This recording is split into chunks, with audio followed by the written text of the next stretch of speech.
ఆ మాజీ మంత్రి పొలిటికల్ ఆక్టోపస్. అవకాశం దొరికితే అల్లుకుపోవడం ఆయన తత్వం. సుదీర్ఘ రాజకీయ అనుభవంలో ఎత్తులు తప్ప పల్లాలు ఏరగని నేత. అలాంటి సీనియర్ నేతకు ఈసారి ఎన్నికలు కొత్త అనుభవాలను, గట్టి పోటీని రుచి చూపించాయి. ఆఖరి నిమిషం వరకు టిక్కెట్టే ఖరారు కాలేదు. దీంతో ఆయన పొలిటికల్ కెరీర్ క్లోజ్ అన్నంతగా చర్చ జరిగింది. పట్టుబట్టి సాధించుకున్న నియోజకవర్గంలో ప్రచారం నుంచి పోల్ మేనేజ్మెంట్ వరకు పక్కాగానే జరిగిందనే టాక్ వినిపిస్తోంది. కానీ బలాబలాలను, బలహీనతలను దెబ్బ కొడితే ఏం జరుగుతోంది? బిగ్ ఫైట్ జరిగిన చోట ఫలితం సంగతి ఏంటి? అంతు చిక్కని భీమిలి ఓటర్ల మనోగతం. గంటా శ్రీనివాసును గట్టెక్కిస్తారా? అవంతి శ్రీనివాసును ఆదరిస్తారా? మెజార్టీపై ఎవరి లెక్కలు వారివే. గంటా శ్రీనివాసరావు ఏపీ రాజకీయాల్లో పెద్దగా పరిచయమే అవసరం లేని నేత. కాపు కార్డు ఆయన బలం. అయితే రాజకీయ స్థిరత్వం లేకపోవడం బలహీనత. ఉమ్మడి విశాఖ జిల్లాలో సుదీర్ఘ రాజకీయ అనుభవం కలిగిన నేతల్లో ఒకరైన గంటా వర్గ రాజకీయాలు నడపడంలో దిట్ట. ప్రతి ఎన్నికకు నియోజకవర్గం లేకపోతే పార్టీ మార్చేస్తారనేది ఆయన మీదున్న ప్రధాన విమర్శ. అన్నిసార్లు కాకపోయినా అది నిజం కూడా. 1999లో టీడీపీలో చేరిన గంటా తొలి ప్రయత్నంలోనే అనకాపల్లి ఎంపీగా విజయం సాధించారు. 2004లో చోడవరం ఎమ్మెల్యేగా గెలిచిన ఆయనకు ప్రజారాజ్యం పార్టీ టర్నింగ్ పాయింట్ అయింది. 2009లో అనకాపల్లి నుంచి పీఆర్పీ సీటుపై నెగ్గిన గంటా పార్టీ విలీనం తర్వాత మంత్రి ఛాన్స్ కొట్టేశారు. 2014లో టీడీపీ గూటికే చేరి భీమిలి నుంచి పోటీకి దిగారు. సైకిల్ పార్టీకి కంచుకోట లాంటి భీమిల్లో గెలిచి మానవ వనరుల అభివృద్ధి మంత్రిగా పనిచేశారు. 2019లో మరోసారి సీట్ చేంజ్ చేసిన ఆయన విశాఖ ఉత్తరం నుంచి పోటీ చేసి స్వల్ప ఓట్ల మెజార్టీతో బయటపడ్డారు. విశాఖ స్టీల్ ప్లాంట్ ప్రైవేటీకరణను వ్యతిరేకిస్తూ 2021 ఫిబ్రవరి 12న ఎమ్మెల్యే పదవికి రాజీనామా చేశారు గంటా శ్రీనివాసరావు. అంతకుముందు ఆ తర్వాత కూడా నియోజకవర్గంపై పెద్దగా దృష్టి పెట్టలేదు. పైగా గెలిచిన కొద్ది రోజులకే భవిష్యత్తులో ఇక నుంచి మళ్లీ పోటీ చేయనని ప్రకటించడం ద్వారా కేడర్ను తీవ్ర గందరగోళానికి గురిచేశారు.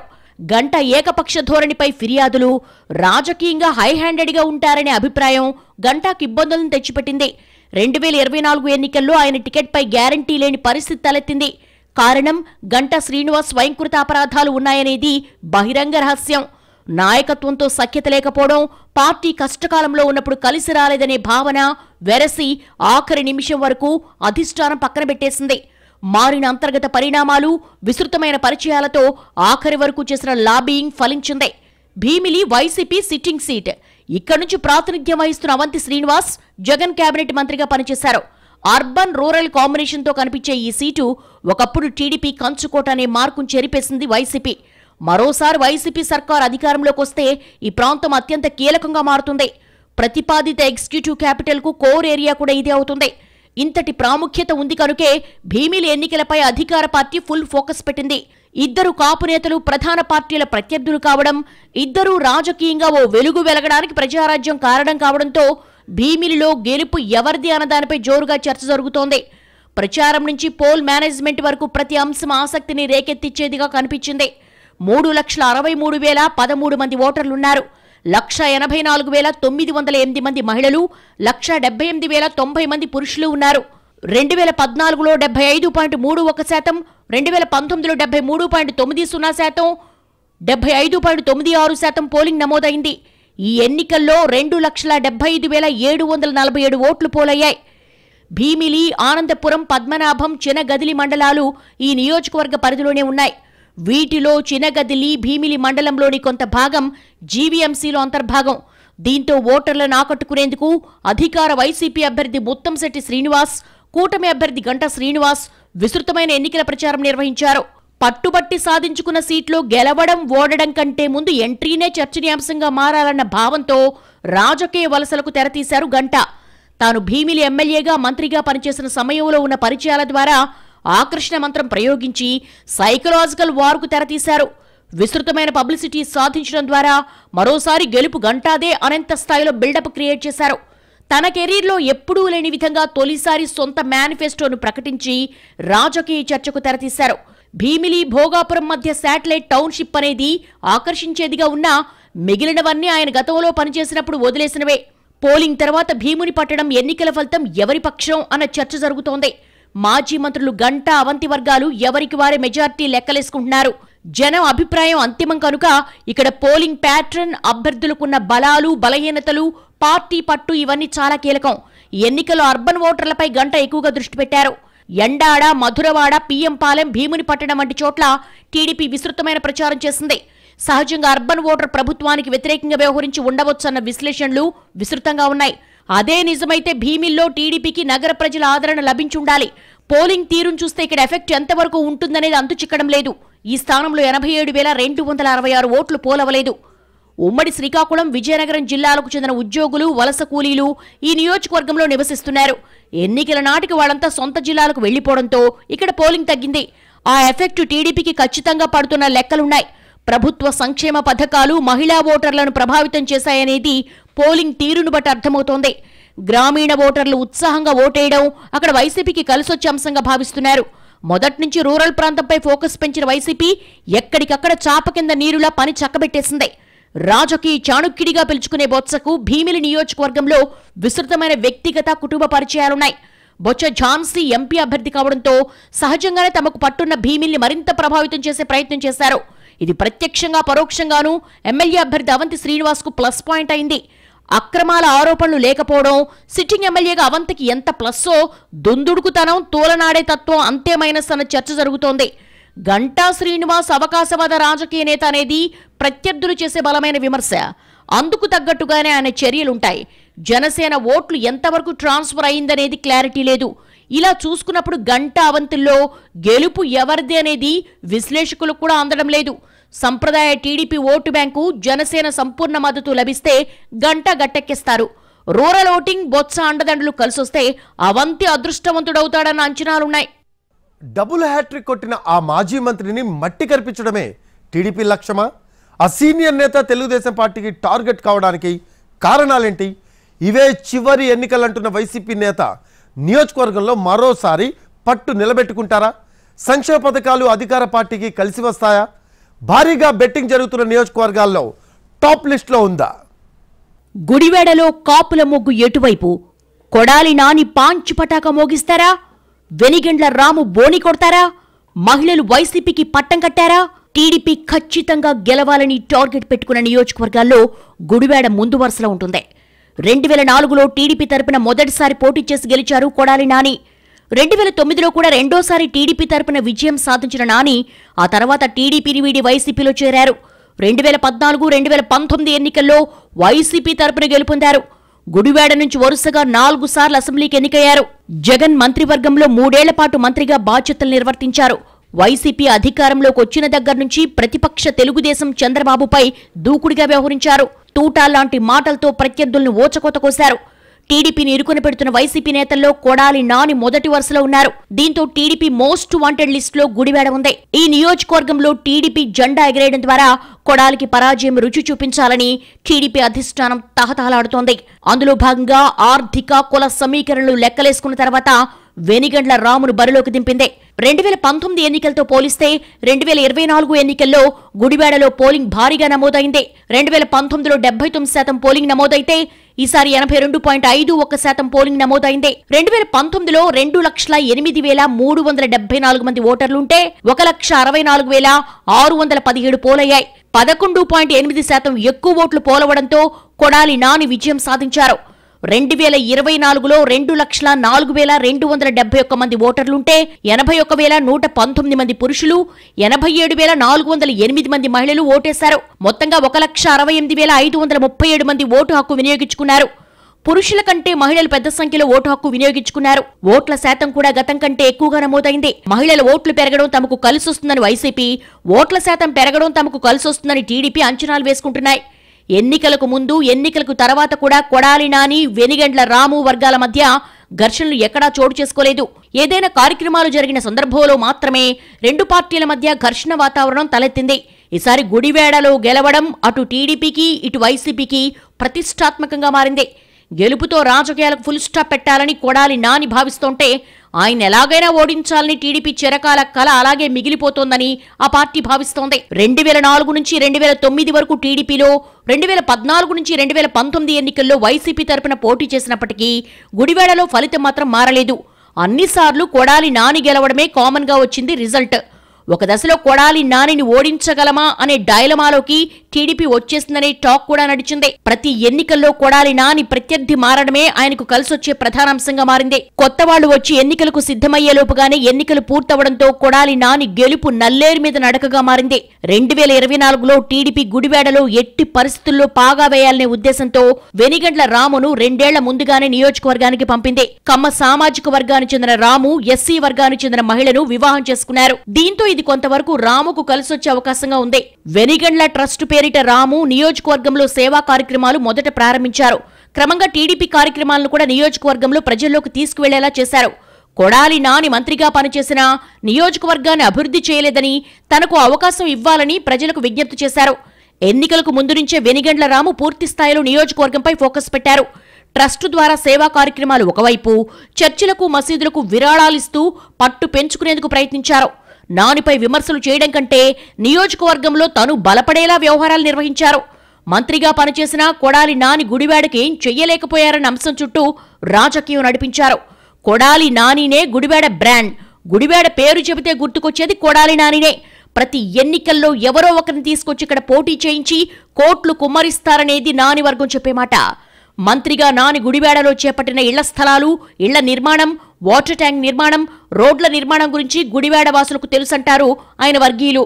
4 సార్లు గెలవడమే కాదు, స్థానిక ప్రజలకు తల్లో నాలుకగా ఉండే నానికి పోల్ మేనేజ్మెంట్పై గట్టి పట్టుంది. ఇక సంక్షేమ పథకాల లబ్ధిదారులందరూ కూడా వైసీపీకే ఓటేస్తారని, నాని గెలుపు నల్లేరు మీద నడకేనని అంటున్నారు. 5ఓసారి పోటీ చేస్తున్న కొడాలి నాని ఈ ఎన్నికల తర్వాత రిటైర్మెంట్ తీసుకుంటారన్న వ్యాఖ్యలు గెలుపునకు దోహదపడతాయని ఆయన వర్గం చెబుతోంది. పోలింగ్ ముందు వరకు కొడాలి నాని, వెనిగండ్ల రాము వర్గాల మధ్య ప్రతి విషయంలో కూడా నిశిత పరిశీలన కొనసాగింది. చివరకు కొడాలి నాని నామినేషన్ సరిగా లేదని ఫిర్యాదులు, వెనిగండ్ల రాము ఓటర్లకు ప్రత్యేక స్లిప్పులు పంపిణీ చేస్తున్నారని రచ్చ నడిచింది. గుడివాడ నియోజకవర్గంలో అభ్యర్థి గెలుపోటములను డిసైడ్ చేసేవారిలో కాపులు కీ ఫ్యాక్టర్. దీంతో నియోజకవర్గంలో ఉన్న కాపు వర్గం ఎన్నికల్లో ఎవరికి ఓటు వేశారనేది కీలకంగా మారింది. పవన్ కళ్యాణ్ గుడివాడలో రోడ్ షో నిర్వహించారు. పెద్ద ఎత్తున ఉన్న యాదవ ఓట్ల కోసం పలు సమావేశాలను గుడివాడలో నిర్వహించారు. వరుసగా 4 ఎన్నికల్లో గెలిచిన కొడాలి నానికి ప్రతిసారి మెజార్టీలో మార్పులు వచ్చాయే తప్ప గెలుపు మాత్రం ఆయనే వరించింది. కొడాలి నాని స్థానికుడి కావడం ఆయనకు కలిసొచ్చే అంశంగా ఉంది. ఎన్ఆర్ఐ వెనిగండ్ల రాము ఎన్నికల కోసం మాత్రమే వచ్చాడని, ఎన్నికల తర్వాత అందుబాటులో ఉండరన్న విషయాన్ని వైసీపీ ప్రజల్లోకి బాగా తీసుకెళ్లింది. మాజీ ఎమ్మెల్యే రావి వెంకటేశ్వరరావు, వెనిగండ్ల రాము వర్గాల మధ్య కుదరని దోస్తీ కూడా కొడాలి నానికి కలిసొచ్చే అంశంగా నాని వర్గం భావిస్తోంది. తొలిసారి పోటీకి దిగిన వెనిగండ్ల రాము ప్రభుత్వ వ్యతిరేక ఓటు, నాని మంత్రిగా విఫలమయ్యారన్న అంశంపై ఆధారపడ్డారు. ఇక పోల్ మేనేజ్మెంట్లో ఇద్దరూ బాగానే చేశారనేది లోకల్ టాక్. దీంతో గుడివాడ ఫలితంపై సర్వత్రా ఆసక్తి నెలకొంది. దశాబ్దాలుగా నిర్మించుకున్న కంచుకోటలను 2019 ఎన్నికల్లో బద్దలు కొడితే ఈసారి తిరిగి ఆ కంచుకోటలను పునర్నిర్మించుకుంటామని అంటున్నారు అక్కడి నేతలు.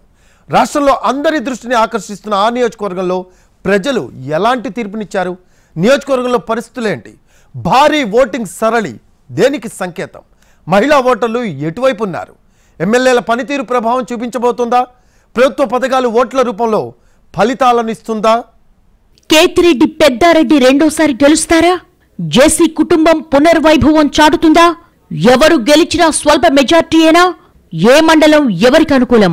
ఆంధ్రప్రదేశ్లో గతంలో ఎన్నడూ లేని విధంగా ఈసారి అసెంబ్లీ ఎన్నికలు జరిగాయి. సహజంగా ఎన్నికలకు ముందే ఏదో ఓ పార్టీకి సానుకూల పరిస్థితి ఉంటుందని అంచనా వేసేవారు. కానీ ఈసారి మాత్రం అలాంటి అంచనాలు వేయలేని సందిగ్ధత ఏర్పడింది. ముఖ్యంగా కొన్ని నియోజకవర్గాల్లో ఓటరు ఎలాంటి తీర్పు ఇచ్చారన్న దానిపై తీవ్ర ఉత్కంఠ రేపుతోంది. అలాంటి నియోజకవర్గాల్లో ఉమ్మడి అనంతపురం జిల్లా తాడిపత్రి నియోజకవర్గం ముందు వరుసలో ఉంది. దశాబ్దాలుగా ఫ్యాక్షన్ కోరల్లో చిక్కుకుంది తాడిపత్రి నియోజకవర్గం. 2 కుటుంబాల పెత్తనమే 3 దశాబ్దాలుగా కొనసాగుతోంది. ఓటమెరుగని కుటుంబాలకు 2019 ఎన్నికలు చేదు అనుభవాన్ని మిగిల్చాయి. తొలిసారి తాడిపత్రిలో జేసీ కుటుంబం ఓటమి పాలైంది. 2024 ఎన్నికలు వారికి ఎలాంటి ఫలితాలను ఇస్తాయన్న దానిపై ఆసక్తికరంగా మారింది. తాడిపత్రి నియోజకవర్గంలో జేసీ కుటుంబానికి, ఎమ్మెల్యే పెద్దారెడ్డి కుటుంబానికి 30 ఏళ్లుగా ఫ్యాక్షన్ గొడవలున్నాయి. 2 వర్గాల మధ్య వార్లో ప్రతిసారి జేసీ ఫ్యామిలీనే విజయాలు వరిస్తూ వచ్చాయి. దివాకర్ రెడ్డి 6 సార్లు ఎమ్మెల్యేగా, 1 సారి ఎంపీగా గెలిచారు. 1985, 1989, 1994, 1999, 2004, 2009 వరుస విజయాలు సాధించారు. రాష్ట్ర విభజన తర్వాత జరిగిన ఎన్నికల్లో దివాకర్ రెడ్డి సోదరుడు ప్రభాకర్ రెడ్డి పోటీ చేసి గెలుపొందారు. 2014లో దివాకర్ రెడ్డి అనంతపురం నుంచి పార్లమెంటుకి ఎన్నికయ్యారు. కంచుకోట లాంటి తాడిపత్రిలో 2019 ఎన్నికల్లో కేతిరెడ్డి పెద్దారెడ్డి తొలిసారి జేసీ కుటుంబంపై ఆధిపత్యం ప్రదర్శించారు. ఎవరూ ఊహించని విధంగా చేసి కుమారుడు అస్మిత్ రెడ్డిపై విజయం సాధించారు. అప్పట్నుంచి ఈ రెండు కుటుంబాల మధ్య గొడవలు మరింత పెరిగాయి. ఎన్ని గొడవలు జరిగినా ఎన్నికలే వారి అసలైన టార్గెట్. ఈసారి కోల్పోయిన ప్రభావాన్ని కాపాడుకునేందుకు జేసీ ప్రభాకర్ రెడ్డి పూర్తి స్థాయిలో తన ఎఫర్ట్స్ అంతా పెట్టారు. 2024 ఎన్నికల్లో పై చేయి సాధించడానికి ఇటు కేతిరెడ్డి పెద్దారెడ్డి కూడా అదే స్థాయిలో పనిచేశారు. ఈ ఇద్దరు నేతలు ప్రతిష్టాత్మకంగా తీసుకోవడంతో ఎన్నికలు ఆషామాషిగా జరగలేదు. తన కుమారుణ్ణి ఎమ్మెల్యేగా చేయాలన్న ఆకాంక్షతో జేసీ ప్రభాకర్ రెడ్డి కాళ్లకు బలపం కట్టుకుని తిరిగారు. ఎమ్మెల్యే పెద్దారెడ్డి మాత్రం రెండవసారి జేసీ కుటుంబంపై గెలిచి తన సత్తా చూపించాలని భావిస్తున్నారు. గత ఎన్నికలకు భిన్నంగా జేసీ ప్రభాకర్ రెడ్డి గ్రామాల్లో ప్రజలతో మమేకమయ్యారు. ఎమ్మెల్యే పెద్దారెడ్డి 5 ఏళ్లుగా గ్రామాలు చుట్టేస్తూనే ఉన్నారు. జేసీ పెద్దారెడ్డి ఎన్నికల్లో తమ శక్తి సామర్థ్యాలన్నీ ప్రయోగించారు. 2024 ఎన్నికల్లో ప్రజల తీర్పేంటన్నది ఉత్కంఠగా మారింది. గతంలో ఎప్పుడూ లేని విధంగా తాడిపత్రి నియోజకవర్గంలో 83% పోలింగ్ అయింది. 2,48,880 ఓట్లు పోలైతే పురుషులు 1,02,898 మంది ఓటేశారు.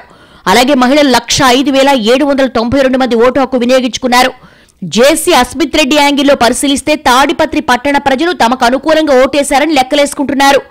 పెద్ద వడుగూరు మండలంలో కూడా తమకు అనుకూలంగా ఓట్లు పడ్డాయని భావిస్తున్నారు.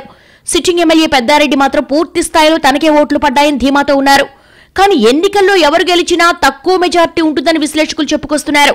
మహిళా ఓటర్లు ఎక్కువగా తమ వైపే ఉన్నారని పెద్దారెడ్డి అంటున్నారు. వాస్తవంగా ఈ 5 ఏళ్ల పదవీ కాలంలో ఎమ్మెల్యే పెద్దారెడ్డి జేసీ ప్రభాకర్ రెడ్డి మధ్య భారీ స్థాయిలో గొడవలు జరిగాయి. ఎన్నికల తర్వాత కూడా అవి కొనసాగుతున్నాయి. తాడిపత్రి మున్సిపాలిటీలో మాత్రం గతంలో ఉన్న అభివృద్ధి కొనసాగించలేకపోయారు. వైసీపీ ప్రభుత్వం వచ్చాక మున్సిపాలిటీ నిధుల కోసం చైర్మన్ ప్రభాకర్ రెడ్డి రోడ్డెక్కాల్సి వచ్చింది. ప్రజెంట్ జరిగిన ఎన్నికల్లో తాడిపత్రి పట్టణంలో టీడీపీకి మెజార్టీ వస్తుందని టీడీపీ నాయకులు చెబుతున్నారు. గతంలో తాడిపత్రి మున్సిపాలిటీని దేశంలోనే నెంబర్ 1 గా మార్చిన జేసీ ప్రభాకర్ రెడ్డి ఈసారి అక్కడ పరిస్థితులను ప్రజల్లోకి బాగా తీసుకెళ్లారు. ఇవి జేసీ కుమారుడు అస్మిత్ రెడ్డికి ప్లస్ గా మారే అవకాశం ఉంది. ఇటు ఎమ్మెల్యే పెద్దారెడ్డి మాత్రం వైసీపీ చేపట్టిన సంక్షేమ పథకాలను బలంగా ప్రజల్లోకి తీసుకెళ్లారు. జేసీ తన వ్యక్తిగత ఇమేజ్ మీద ఆధారపడితే ఎమ్మెల్యే పెద్దారెడ్డి మాత్రం తన ఇమేజ్ తో పాటు జగన్ చేపట్టిన సంక్షేమ పథకాలను ప్లస్ గా మార్చుకున్నారు. ఏది ఏమైనప్పటికీ ఈ నియోజకవర్గం మీద రాష్ట్రంలో అందరి ఫోకస్ ఉంది. పోయిన చోట వెతుక్కోవాలన్న ఉద్దేశంతో ఈసారి జేసీ కుటుంబం గతానికి భిన్నంగా శ్రమించింది. మరి ప్రజా తీర్పు ఎలా ఉంటుందన్నది చూడాలి. నెల్లూరు జిల్లా కోవూరు ఓటర్లు సిట్టింగ్కు జైకొట్టారా లేదంటే ప్రశాంతి రెడ్డికి అవకాశం ఇచ్చారా? ప్రసన్న కుమార్ రెడ్డికి ప్రభుత్వ పథకాలు కలిసి వస్తాయా? అన్నా చెల్లెళ్ల యుద్ధంలో ఓటర్లు ఎవరికి పట్టం కట్టారు? పోలింగ్ శాతం పెరగడం అధికార పార్టీకి ప్లస్సా మైనస్సా? కోవూరు ప్రజలు ఏ పార్టీకి పట్టం కట్టారు? ప్రసన్న కుమార్ రెడ్డిని ఆరోసారి గెలిపిస్తారా? ప్రశాంత్ రెడ్డిని అసెంబ్లీకి పంపుతారా? కోవూరులో అంతిమ విజేతలెవరు? పోలింగ్ ముగిసిన తర్వాత ఫలితాల కోసం అభ్యర్థులు ఊపిరి బిగబట్టుకుని కాలం వెళ్లదీస్తున్నారు. ప్రజలు తమకు అనుకూలంగా తీర్పిచ్చారా? ఇస్తే ఎంత మెజార్టీ వస్తుంది? ఏ గ్రామంలో తమకు మెజార్టీ వస్తుంది అన్న అంశాలపై వైసీపీ టీడీపీ అభ్యర్థులు లెక్కలేసుకుంటున్నారు. నెల్లూరు నగరానికి సమీపంలో పెన్నా తీరాన కోవూరు నియోజకవర్గం విస్తరించి ఉంది. బుచ్చిరెడ్డిపాలెం, కొడవలూరు, విడవలూరు, ఇందుకూరుపేట, కోవూరు మండలాలు నియోజకవర్గ పరిధిలో ఉన్నాయి. వైసీపీ తరపున sitting MLA Nallapareddy Prasanna Kumar Reddy, TDP తరపున ఆయన సమీప బంధువు వేమిరెడ్డి ప్రశాంత్ రెడ్డి పోటీ చేశారు. ఇరువురు నేతలు విస్తృతంగా ప్రచార కార్యక్రమాలు నిర్వహించారు. వేమిరెడ్డి ప్రశాంత్ రెడ్డి తరపున చంద్రబాబు బుచ్చిరెడ్డిపాలెంలో జరిగిన బహిరంగ సభలో పాల్గొన్నారు. మరోవైపు సిట్టింగ్ ఎమ్మెల్యే ప్రసన్న కుమార్ రెడ్డి తన స్టైల్లో క్యాంపెయిన్ చేశారు. ప్రచార సమయంలో ఇరువురు నేతలు ఆరోపణలు ప్రత్యారోపణలు చేసుకున్నారు. సిట్టింగ్ ఎమ్మెల్యే ప్రసన్న కుమార్ రెడ్డి ఇప్పటి వరకు 6 సార్లు ఎమ్మెల్యేగా ఎన్నికయ్యారు. 1994, 1999, 2009 ఎన్నికల్లో తెలుగుదేశం తరపున, 2012 ఉప ఎన్నికలతో పాటు 2019లో వైసీపీ తరపున అసెంబ్లీకి వెళ్లారు. 7ఓసారి అదృష్టాన్ని పరీక్షించుకుంటున్నారు.